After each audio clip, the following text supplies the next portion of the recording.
2026-yil 30-may sanasi do'stlar. Ufa 1 degan shoptollarimiz. Ko'rishlaringiz mumkin.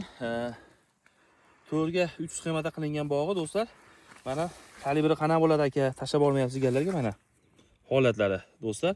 75 mana hozirda o'zida 70-75 ga chiqdi. Holatlari zo'r bo'lgan. Buni maqsad reklama qilish, ko'chatlardan ko'paytirganmiz. Mana ancha-munchaga yorilmaydi. Mana qilgan holatda. Bog'ning umumiy holati 2 hektardan iborat bo'ladi. Mana aka qana bo'ladi shoptol degan qora mana baxmal bo'lib ketadi. Tanadali pishib ketadi, to'kilib ketadi degan shoptol emas. 1 oy, 1,5 oy turaveradi mana. Ko'rsatib boravering degan holatlarini. Sizlarga birma-bir ko'rsatib boraveraman.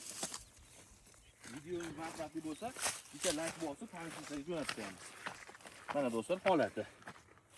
Mana qilgan holati, ranglarini ko'ringlar. Rossiya ham yaxshi tortyapti, hammasi kuchli bo'ladi. Ranglari bilisari mana 70-75 ta.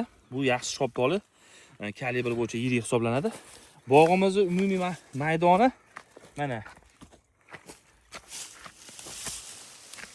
3 hektarliga qilingan holati. Mana aka ko'rsatmay boshqa tutlarni deganlarga. Mana do'stlar. Holati zo'r bo'lgan. Sizlarga sekin ko'rsatib boraveramiz. Mana buni ham olib kelib ko'rsating. Do'stlar, mana like bosib, shoptoldan boq qilaman degan tanishlar jo'natib qo'yamiz. Ekishdan tavsiya qilamiz, chunki sinovdan o'tdi. Haqiqatan Rossiya tortimi ham zo'r bo'lyapti mana. 75 hozir kalibr bas. Mana ichi oq bo'ladi. Bismillahirrohmanirrohim. Sizlarga ko'rsatib boramiz. Bismillahirrohmanirrohim. Sog' bo'linglar.